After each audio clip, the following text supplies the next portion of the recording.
नमस्कार, मी अनिल बोकील. अर्थक्रांतीच्या उत्तराच्या प्रवासात आपल्याचं स्वागत.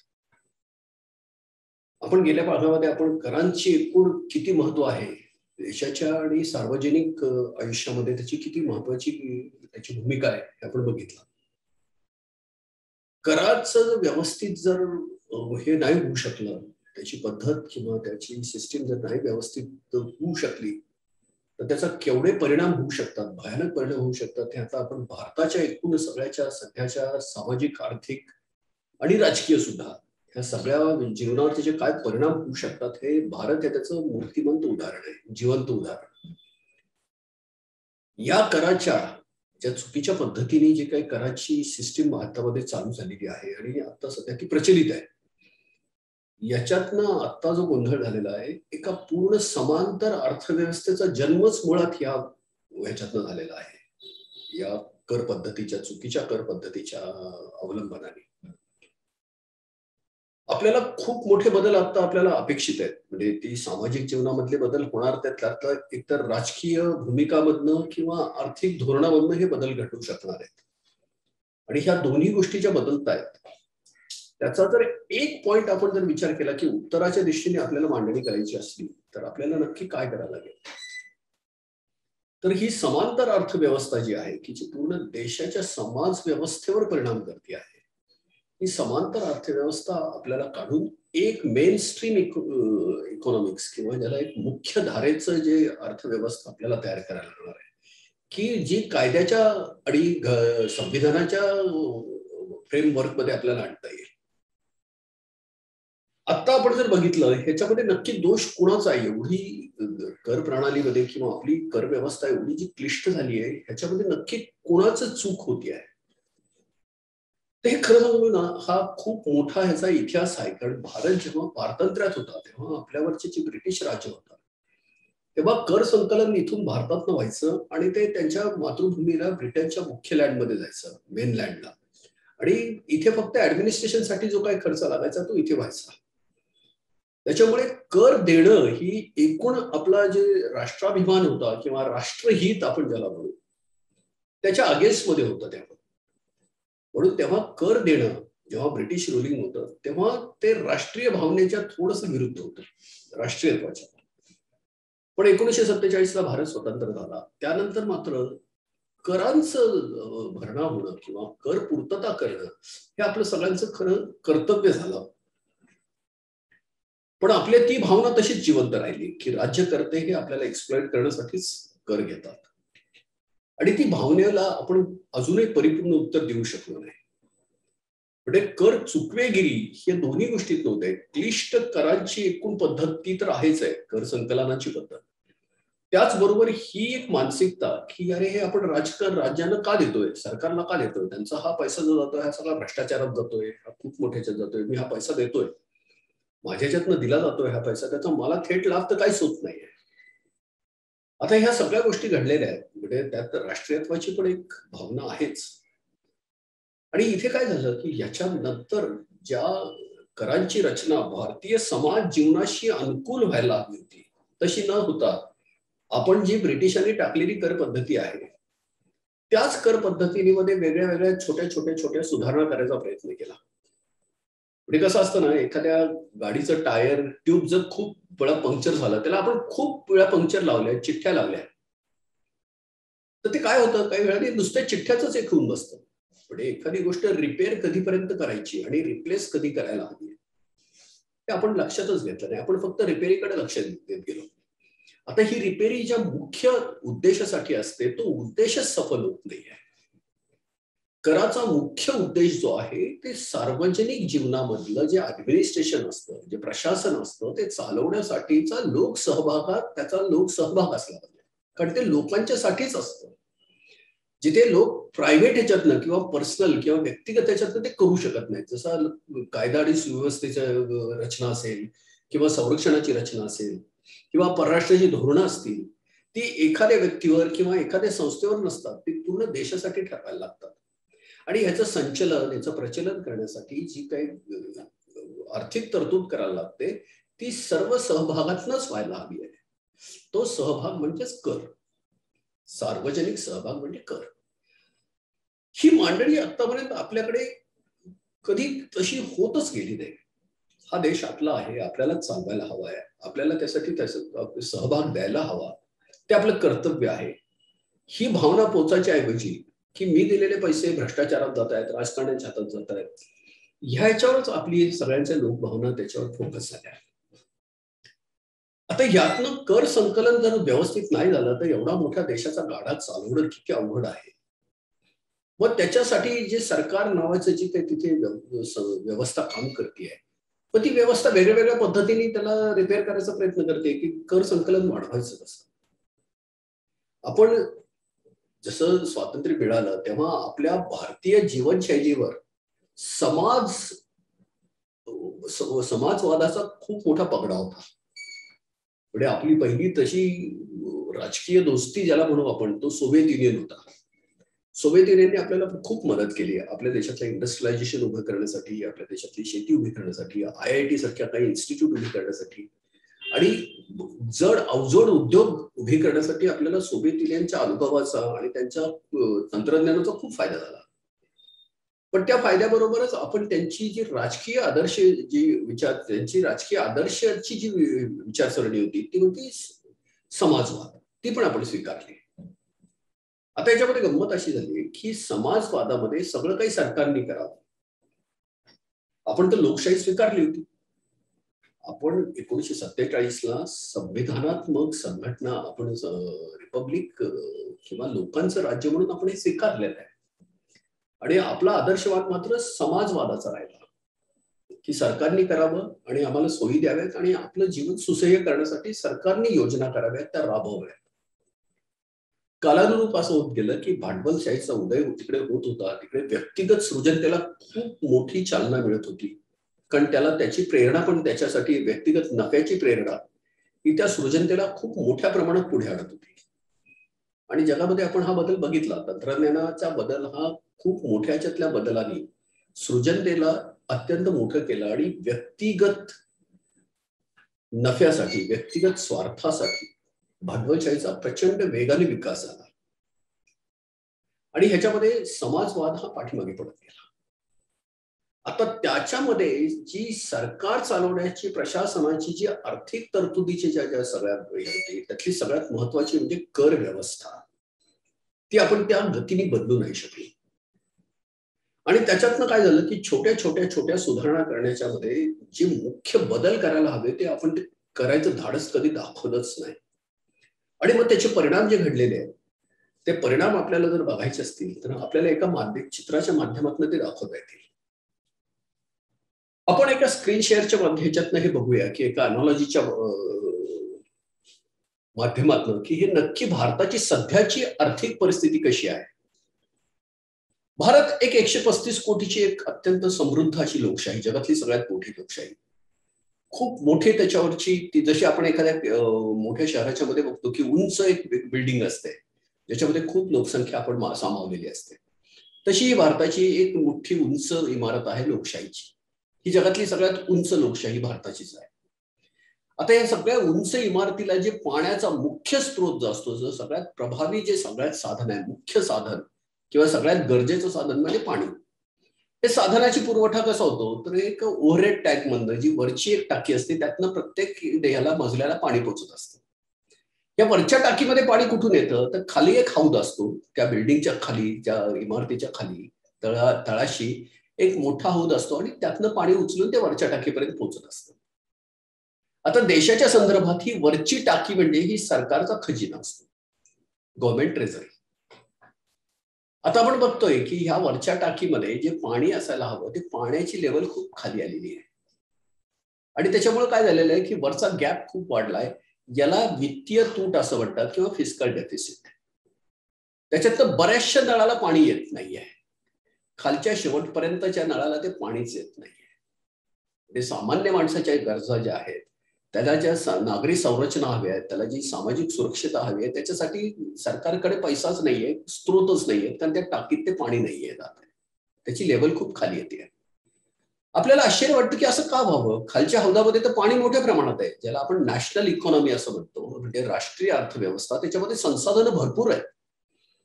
हे संसाधनं सरकारपर्यंत पोहोचवण्यासाठी जे टॅक्सेशन आहे ते पूर्ण चालू आहे सध्या. म्हणजे हे पंप चालू आहे, मोटर चालू आहे, नळ आहेत, मग हे पाणी वरपर्यंत का जात नाहीये?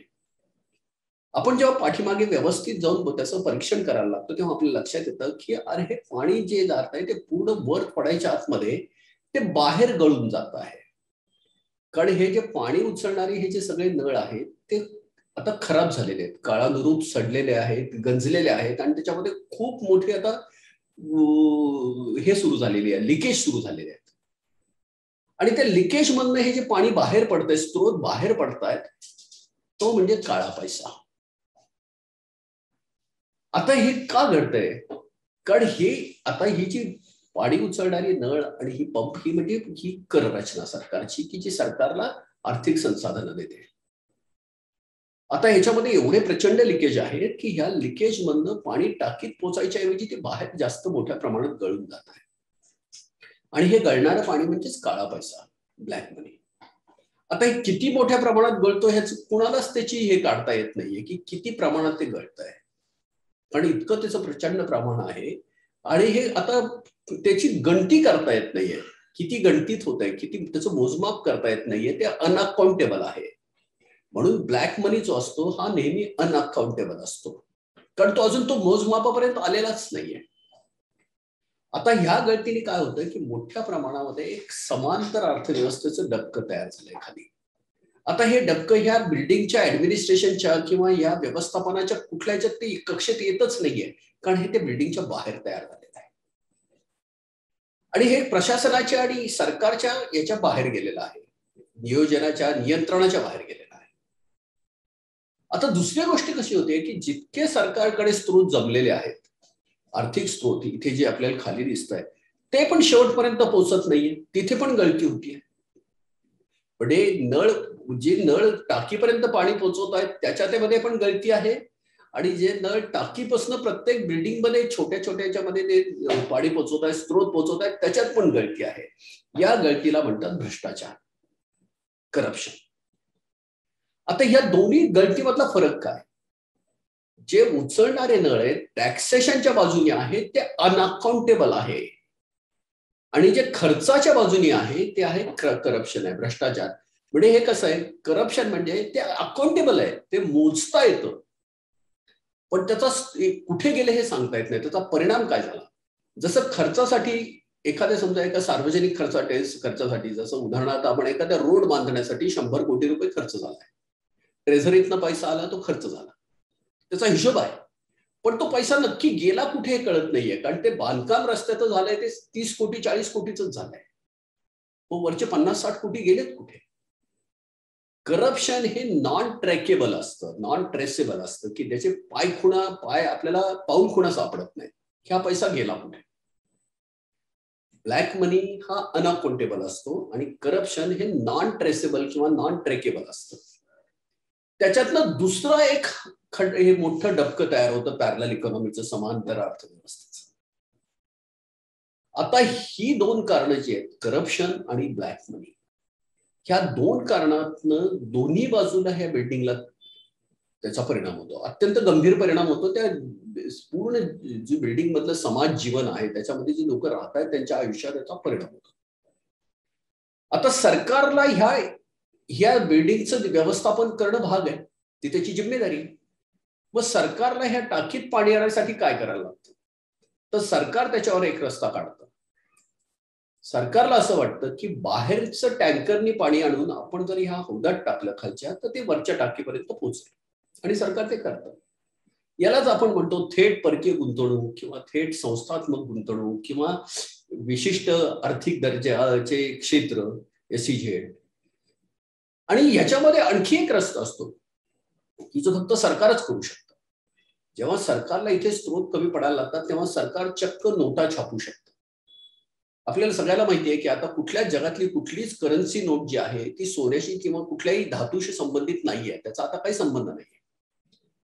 आर्थिक गरजेप्रमाणे सरकार नोटा छापतं. बाजाराची आर्थिक गरज किती आहे किंवा देशाची आर्थिक चलनाची गरज किती आहे त्याप्रमाणे रिझर्व्ह बँक त्याचं मोजमाप घेते, त्याचे मॅथमॅटिकल मॉडेल्स असतात आणि त्याच्याप्रमाणे नोटांचा किंवा करन्सी नोटांचा पुरवठा केला जातो.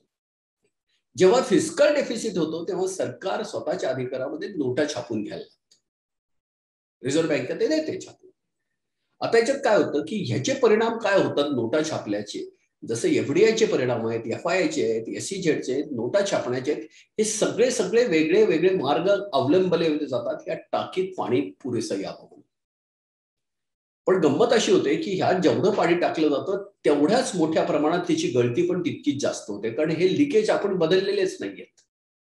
दोन्हीकडचे लिकेज तसेच ठेवलेले आहेत, त्याच्यामुळे त्याची गळती सुद्धा तेवढ्याच मोठ्या प्रमाणात जास्त होते आणि हे दोन्ही डबके आणखी मोठे होतात. आता बऱ्याच वेळेला ही टँकर काय करतं की ह्या डबक्यातलंच पाणी उचलतं आणि ह्या खालच्या हौदात टाकतं. याला मनी लॉन्डरिंग असं म्हणतात. आपल्याला सगळ्यांना आता हे शब्द ऐकून तर खूपच जणांना माहित झाले की शेल कंपन्या आहेत, त्या राजकारण्याचा भ्रष्टाचाराचा पैसा जो करन्सी नोटाचा असतो तो वेगळ्या वेगळ्या शेल कंपन्यातनं फिरतो आणि मग परत वेगळ्या वेगळ्या ट्रस्टमध्ये लँड होतो आणि तो व्हाईट होतो. हे टँकर बराच वेळेला ह्या पॅरलल इकॉनॉमीच्याच डबक्यातलं पाणी उचलतं आणि मेन अर्थव्यवस्थेत परत परत टाकायला लागतं. त्यावेळेला हा जो ड्रायव्हर असतो तो मात्र पांढऱ्या पैशात ह्याची मोबदला घेतो आणि हा काळ्या पैशातून पांढरा पैसा आणि पांढऱ्या पैशातनं परत काळा पैसा हे चक्र चालू राहतं. ह्या बिल्डिंगवर किंवा हे इमारतीवर त्याचे जे घातक परिणाम आहेत की पाण्याचा योग्य आणि योग्य प्रमाणात पुरवठा होत नसल्याचे जे काही त्याचे घातक परिणाम आहेत ते मात्र तसेच चालू राहतात. आता आपण हे बघूया की हे दोन डबकी जे आहेत त्याचा पुढे काय होतं. हे दोन्ही आता या सरकारी नियंत्रणाच्या बाहेरची आहेत, व्यवस्थेच्या नियंत्रणाच्या बाहेरची आहेत, म्हणजे कायदेशीर व्यवस्थेच्या नियंत्रणाच्या बाहेर आहेत ही दोन्ही डबकी. आता हे पुढे काय होतं, ह्यांचं काशी व्हायची पुढची प्रगती होते. हे दोन्ही डबके आता अंडरग्राऊंड इकॉनॉमी म्हणजे भूमिगत अर्थव्यवस्थेशी जोडली जातात. आता ही अर्थव्यवस्था जी आहे, भूमिगत अर्थव्यवस्था, ही कुणालाही दिसतच नाही, ती समजू शकायच्या पलीकडे होते. त्याच्यावर फक्त वेगळे वेगळे अंदाज मानता येतात की ही किती टक्के असेल, काय असेल, त्याची मोजमाप तर करताच येत नाही, कारण हे दोन्ही मोजमापाच्या पलीकडचे. आता ह्या अंडरग्राऊंड इकॉनॉमी किंवा भूमिगत अर्थव्यवस्थेला सगळ्यात पहिल्यांदा कुठलं जर व्यवस्था जोडली जात असेल तर ती आहे राजकारणाची, भ्रष्ट राजकारण. हे भ्रष्ट राजकारण का पहिल्यांदा जोडलं जातं? कारण आपल्या देशाची एवढी प्रचंड मोठी लोकशाही आपण चालवतो आहे, तिथे पांढऱ्या पैशाची तरतूदच नाहीये. पत्रकीय तरतूद आपल्या देशामध्ये इलेक्शनसाठी किंवा निवडणुकांसाठी नाहीये. कुठल्याही राजकीय पक्षाच्या संचलनासाठी, व्यवस्थापनासाठी आपल्याकडे अंदाजपत्रकीय किंवा सरकारी कोशातनं कुठली मदत नाहीये. एवढी मोठी लोकशाही तर राजकीय पक्षाशिवाय चालवताच येत नाहीये. मग हे राजकीय पक्ष स्त्रोत कुठून आणतात, आर्थिक स्त्रोत? तर ते अंडरग्राऊंड इकॉनॉमी ही त्यांची पहिली सगळ्यात मोठी येऊन असते आणि याच्यावरच आपल्या देशाचं राजकारण बनतं. आपण सगळे हा अनुभव घेतोय की राजकारणी थेट आपल्यापर्यंत कधी पैसा मागायला आपल्याला आलेलेच नाहीयेत. हा, आता ते डोनेशन सुरू झालेत, पॉलिटिकल डोनेशन, पण ते इतक्या कमी प्रमाणात असतात आणि आपल्याला यातला राजकीय एकूण जे व्यवस्थापनाचा खर्च दिसतो, आपल्याला अनुभवता येतो, आपल्याला तो मोजता येत नाहीये, कारण तो अंडरग्राऊंड इकॉनॉमीशी कनेक्ट झालेला आहे. पण आपल्याला त्याचा अंदाज बांधता येतो. एवढ्या मोठ्या प्रमाणात हे राजकीय पक्षांचे खर्च आहेत, राजकारणाचा एवढा मोठा खर्च आहे, तो ह्या जे दान दिलं जातं किंवा डोनेशन जे होतात ऑफिशियल, त्याच्या काही पटीत जास्त आहे. मुळात हे सगळे राजकीय पक्ष किंवा हे देशाचं राजकारण हे त्या दानावर उभंच नाहीये, ते आहे अंडरग्राऊंड भूमिगत अर्थव्यवस्थेवर उभं आहे. आता आपण बघितलं की ह्याचं नक्की राजकारणाचा हात नक्की कुठला आहे की जो हे ऑपरेट करतोय, तर ती आहे भ्रष्ट नोकरशाही, करप्ट ब्युरोक्रेसी. ही करप्ट ब्युरोक्रेसी जी आहे ती स्वतः भ्रष्टाचार करते किंवा स्वतःचं वेल्थ फॉर्मेशन म्हणजे व्यक्तिगत जेव्हा संपत्ती गोळा करत असते तेव्हा त्यातला काही भाग ती राजकारणापर्यंत पोहोचवते आणि हे दोन्ही मिळून आपली आपली व्यक्तिगत संपत्ती बनवतच असताना सार्वजनिक संपत्तीचा जे काही अपव्यय होत असतो त्याची जी सगळ्यात मोठी जो स्त्रोत आहे अंडरग्राऊंड इकॉनॉमी, त्याचा हा गैरवापर करत असतात. आता हे दोन्ही जे आहेत, भ्रष्ट राजकारणी आणि भ्रष्ट नोकरशाही, हे दोन्ही ही संपत्ती निर्माण करत नाहीत. काळा पैसा सुद्धा ही लोक निर्माण करत नाहीत, हे काळा पैसा वापरतात. मग काळा पैसा निर्माण कोण करतं?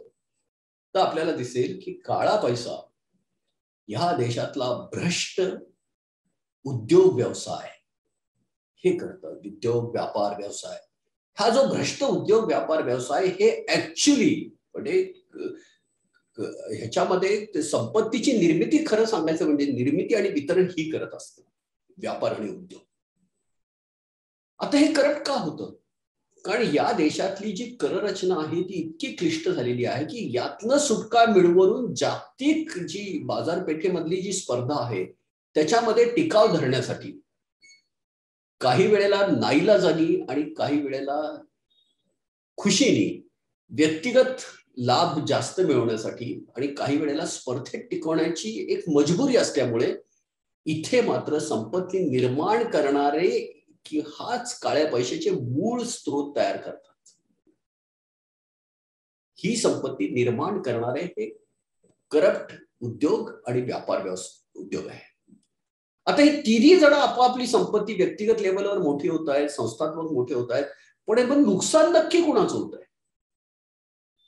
तर आपल्याला इथे दिसेल की हे नुकसान जे होत आहे ते भारतातला सामान्य माणूस 50-60% पेक्षा कॉमन मॅन जो जास्त आहे भारताचा, जो शेतकरी आहे, जो छोटा लघुउद्योजक आहे, जो विद्यार्थी आहे, तो हा 50-60% पेक्षा जास्त या भारताची लोकसंख्या म्हणजे हा शेवटचा माणूस, हा त्याचा खरा बळी आहे.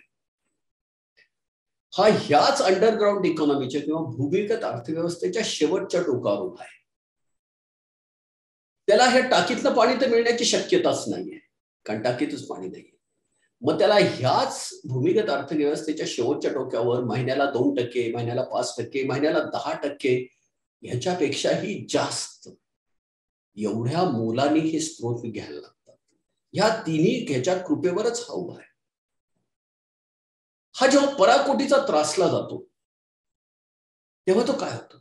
तो शेतकऱ्याच्या स्वरूपामध्ये आत्महत्याकडे जायला लागतो, विद्यार्थी असतो तो विद्रोहाकडे जायला लागतो.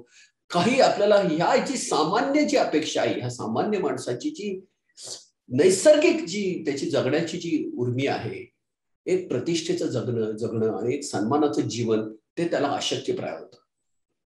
त्याला ह्या बिल्डिंगमध्ये कुठेतरी जागा मिळवायची अशी त्याची अपेक्षा आहे आणि जेव्हा त्याला ते मिळत नाही मग तिथून आरक्षणासारखे मोठे हे उभे राहतात, आंदोलन उभे राहतात. हाच जो सामान्य माणूस आहे हा विद्रोहाकडे जायला लागतो. आता हा शेवटच्या स्त्रोतावर उभा आहे आणि त्याच्यामुळे भ्रष्ट राजकारणी याचा वापर करून घेतात मतांसाठी. यांच्या दृष्टीने हा सामान्य माणूस फक्त मतदानासाठीच उपयोगाचा आहे, बाकी कुठल्याच यांच्या राजकारणाचं जे हे आहे, भ्रष्ट राजकारणाची जी व्याप्ती आहे ती विकासासाठी नाहीच आहे, ती फक्त सत्ता मिळवण्यासाठीच आहे. आता आपण बघतोय की जेव्हा शेतकरी किंवा ह्याच्यातला जो सामान्य माणूस आहे, जो पापभिरू आहे, ज्याला कुठलाही गुन्हा करायचा नाहीये, त्याला कुठले रस्ते जेव्हा मिळत नाहीत जगायचे तेव्हा तो आत्महत्येसारखे टोकाचे हे पकडतो, रस्ते पकडायला लागतो. पण ह्यातली जी तरुण रक्त आहे, ज्याला संताप आहे या सगळ्या व्यवस्थेबद्दलचा, तो काय करतोय? तो ऑर्गनाइज क्राईम मध्ये म्हणजे संघटित गुन्हेगारीकडे वळतोय. तरुण रक्त, गरम डोकं हे इकडे वळत आहे आणि हेच तयार होतंय नक्सलाइट. हेच होत आहे मध्ये देशामधले मोठे आपल्याला जे अतिरेकी दिसत आहेत ते आपल्याच देशातली मुलं आहेत. ह्या सगळ्या व्यवस्थेच्या विरुद्ध विद्रोह करून आपल्याला जगायला येत नाही, मला मी जगू देत नाही, मग मी तुम्हाला का जगू देऊ? ह्यातला पापभिरू विचार करतो की व्यवस्था मला जगू शकत नाही तर मी माझं आयुष्य संपवून टाकेन, तो आत्महत्या करतोय.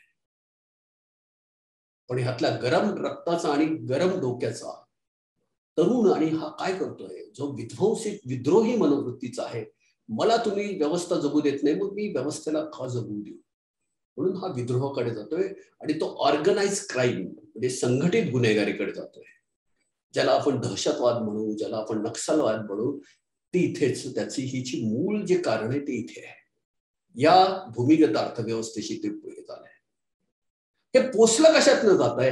हे पोचलं जात आहे त्याच भूमिगत अर्थव्यवस्थेवर, जी अनअकाउंटेबल आहे, जी भ्रष्ट आहे, ज्याच्यात राजकारणी, ज्याच्यामध्ये नोकरशाही, ज्याच्यामध्ये व्यापार उद्योग सगळेच सामावले आहे. आता आपण बघतोय की हा भ्रष्ट गुन्हेगारीचा जो चेहरा आहे, संघटित गुन्हेगारीचा, तो एवढा आता प्रचंड मोठा झाला आहे की सरकारच्या ताकदीपेक्षा जास्त हा मोठा झालाय. दुर्दैवानी राजकारणी ह्याचा पण वापर करून घेत आहेत या चेहऱ्याचा. म्हणजे संविधानात्मक जी रचना आहे त्याच्यापेक्षा मसल पॉवर आणि माइंड पॉवर, मसल पॉवर आणि मनी पॉवरवर आजचा आपल्या देशाचा सगळी मोठी व्यवस्था चालू आहे. यातली मनी पॉवर ही अंडरग्राऊंड इकॉनॉमिक आणि भूमिगत अर्थव्यवस्थेतनं ती मिळते. आता आपण जर बघितलं की शेवटी ह्या सगळ्याचं फायनल ओरिएंटेशन काय, ही भूमिगत अर्थव्यवस्था सुद्धा अजून टिकून कशामुळे आहे, ती का बदलत नाहीये, तर आपल्याला याचं कारण दिसतं. ते कारण आहे हे सगळं एकमेकाशी जोडलेलं आहे. भ्रष्ट व्यापार व्यवसाय, भ्रष्ट नोकरशाही आणि भ्रष्ट राजकारण हे तिन्ही एकमेकाशी जोडलं जात आहे. आणि त्याचा फायनल जो गोल आहे तो आहे बॅलेट बॉक्स, मतपेटी. ह्या मतपेटीतनं सत्ता मिळवायची आणि सत्तेतनं परत संपत्ती मिळवायची. आता ही संपत्ती ही भूमिगत अर्थव्यवस्थेतनं जास्त ह्याच्यातनं मिळू शकते, म्हणून ही जिवंत ठेवणं ही ह्याची गरज होऊन बसते भारतीय राजकारणाची. सत्तेतनं मत्ता आणि मत्तेतनं परत सत्ता. आणि ह्याचंही जर आपण जर बघितलं तर शेवटी ह्याचा बळी जो ठरतो तो हा सामान्य कोपऱ्यामधला माणूस 50-60%. आणि त्याला ह्याच्या कशाचाच हे होत नाही की हे नक्की कसं काय केल्यानंतर हे बदलेल, काय व्हायला पाहिजे. ह्याच्यामध्ये विद्रोहाच्या ठिणग्या सतत पेटतायत, सतत त्या ठिणग्या उडतायत. आपण वेगळे वेगळे मोर्चे बघतोय, आरक्षणाचे मोर्चे बघतोय, जाती धर्मातल्या तेढ बघतोय. हे प्रचंड घडतंय कारण त्याला नक्की कारण लक्षात येत नाही काय बदल केल्यानंतर हे पूर्ण चित्र बदलू शकतं. आता आपल्याला हे सगळं चित्र समोर ठेवल्यानंतर दोन गोष्टी लक्षात येतील की ह्यातला खरं सांगायचं म्हणजे दोन मूळ बदल जर घडले तर हे पूर्ण चित्र बदलू शकतं. देशाच्या अर्थव्यवस्थेचं, देशाच्या समाज व्यवस्थेचं चित्र पूर्ण बदलू शकतं. देशाचं राजकारण सुद्धा तेव्हाच बदलू शकतं जेव्हा ह्या दोन्ही गळती आहेत, ह्या बाजूची म्हणजे कर रचनेच्या बाजूची आणि दुसरी खर्चाच्या बाजूची म्हणजे भ्रष्टाचार आणि काळा पैसा. ह्या दोन्ही गळत्या जेव्हा आपण थांबवू शकू तेव्हा मात्र हे चित्र पूर्ण बदलेल. ह्या गळती थांबली तर हे दोन डबके तयारच होणार नाहीत. हे डबके तयार नाही झाले तर ही अंडरग्राऊंड इकॉनॉमी अस्तित्वातच येणार नाही. अंडरग्राऊंड इकॉनॉमी अस्तित्वातच नाही राहिली तर हे ऑर्गनाइज क्राईम हे पूर्ण नियंत्रणाखाली येतील. जर ही गळती झालीच नाही तर ह्या हौदातलं पाणी पूर्णतः टाकीपर्यंत पोहोचेल. ही टाकी गच्च भरेल. टाकी जर भरली तर निवडणुकांसाठी आणि ह्या सामान्य माणसाच्या गरजेसाठी नवे नळ जोडता येतील. भरलेल्या टाकीला तर किती नळ जोडता येतात. प्रश्न आहे जेव्हा टाकीतच पाणी नसतं तेव्हा किती नळ जोडून नाही आहे त्याच नळाला पाणी येत नाही तर नवे नळ कसे जोडू शकतो. तर आपण जर ह्या दोन गळती थांबवू शकलो, हे मूळ कारण जर बदलू शकलो तर हे पूर्ण परिणाम बदलतील. ही बिल्डिंग पूर्ण स्वतःच्या ह्याच्यावर उभी राहील. कदाचित ह्या टँकरचं गरजच पडणार नाही, मनी लॉन्ड्रिंग सारखी गोष्टी घडणारच नाहीत आणि मग मात्र ह्या देशाचं समाज जीवन जे आहे ते अत्यंत सुविधापूर्ण आनंदी ह्याच्याकडे ते वळू शकेल. आपल्या उत्तराच्या प्रवासामध्ये आता आपल्याला ह्या दोन गोष्टी की कराची गळती कशी थांबवता येईल आणि भ्रष्टाचारावर नियंत्रण कसं मिळवता येईल, आपण ह्या पुढच्या भागामध्ये आपण ह्याचा विस्तृत पुन्हा पुढची चर्चा करूया. आता आपण इथे थांबूया. धन्यवाद.